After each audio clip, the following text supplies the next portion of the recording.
Hello, and welcome.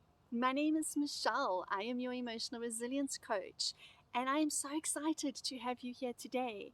Today, we are going to be talking a little bit about my book and something I speak about in my book that I know so many people I've spoken to, so many people I have coached, family, friends, those who have CPTSD or codependent. This is something that resonates for so many of us.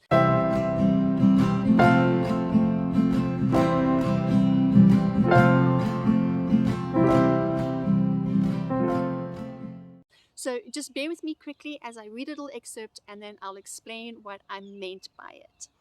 I am speaking about the trauma that I was in. So often, when in trauma, we are not kind to ourselves. We are mean, we are ugly, we are hostile, we fight with ourselves. We just add layers and layers to the pain that is already there. And we do this, it's twofold. One, it's something we learned because this is how we were treated. And the other thing is, we have this weird notion that if we're ugly to ourselves, if we're mean to ourselves, if we are unkind to ourselves, that this is going to make a difference, that this is going to jolt us somehow, that this is going to be the remedy, the solution that we're looking for. And instead, what it does is it's just kind of like throwing salt or vinegar over an open wound. It's just burns and it hurts, but it doesn't do much, right? In the moment. Long term, for those who do have a wound, obviously it's supposed to help. But that searing, it just never ends. It's the searing pain that you have. It's just there all the time. And so I said that I had learned it as a child when I was beaten, berated, belittled, and told to stop feeling sorry for myself, or I would be given something to be sorry for. That was seldom an idle threat in my home. I knew it, and so I towed the line wherever and however I could. I was trying to figure out what this needed to look like now. I was desperate for the pain and confusion to stop. And I'm sure many of you are there. You understand, you can feel the pain, you can feel the sore, the hurt, and you want it to stop, but you don't know how to because you're stuck in this pattern of hurting and hurting yourself, right? And then it said, my husband held me and said almost imploringly, a desperate need on his part that I would understand this. Shall you are not a victim. So at this point, this was still something that I wasn't really aware of. I just knew I had a lot of pain and I just did not know how to heal, how to get out of this. And I said, I wanted to sink down onto the floor. I wanted to kick and scream and cry out from a broken heart. I felt lost because I had no idea how to process I was going through. I had regressed emotionally into my childhood trauma and I wasn't treating myself very nicely. What I really wanted was a fairy godmother with a wand. And so many people I've spoken to, when you're in that space of pain, when you're in that place of heartache, so many people, because we're stuck there, right? You don't know what the next right thing to do is. So many people say, well, just take the next right step. And you look at them going, well, how am I supposed to do that if I don't even know what that is? And that's because there is such a lost identity, a lost sense of self, such a disconnect, such a broken relationship that you have with yourself, which is why it is so important that you become your own fairy godmother. You show up for yourself. Nobody's going to come in and rescue us, right?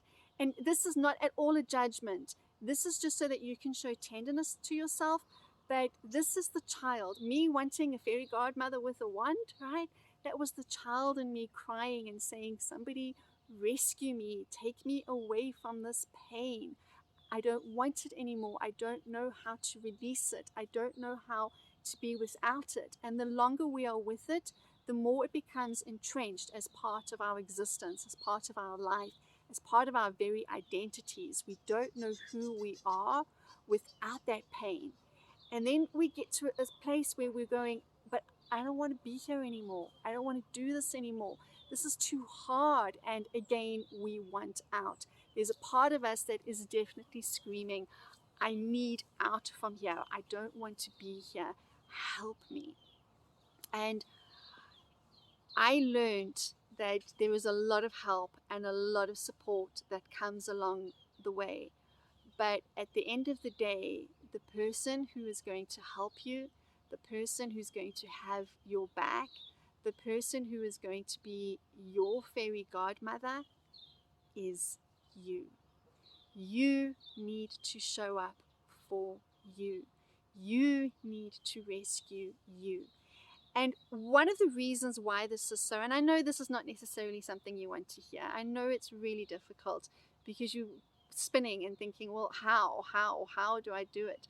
But the reason why it is you is because nobody has the intimate knowledge of little you quite like you do. Nobody knows and understands the wounds, the triggers, the core pains quite like you do. Nobody knows how to love little you quite like you do. And so are, you are your fairy godmother. You have to show up in your life. You have to take responsibility for yourself, for your emotions, and for your pain. It is a journey of untangling what was theirs being the abusers, theirs being the people who hurt us, broke us, wounded us, left us feeling fractured, shadow parts of our being, and what is ours. Because what we tend to do is we tend to just make it such a big, messy ball, this knot.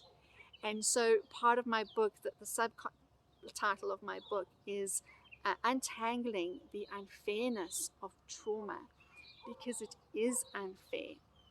But it is also our job to figure it out, work it out, and heal from it. Nobody else can do it for you.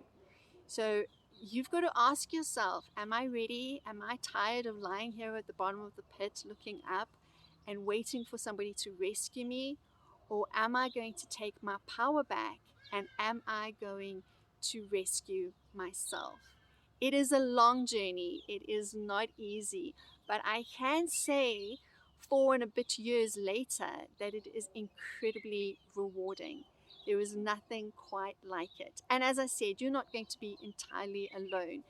There is going to be a lot of help that comes for you along the way. There are a lot of people who can shine the light and who can help you and who can guide you and who can show you what it was that they did, and you can see if it is something that resonates with you.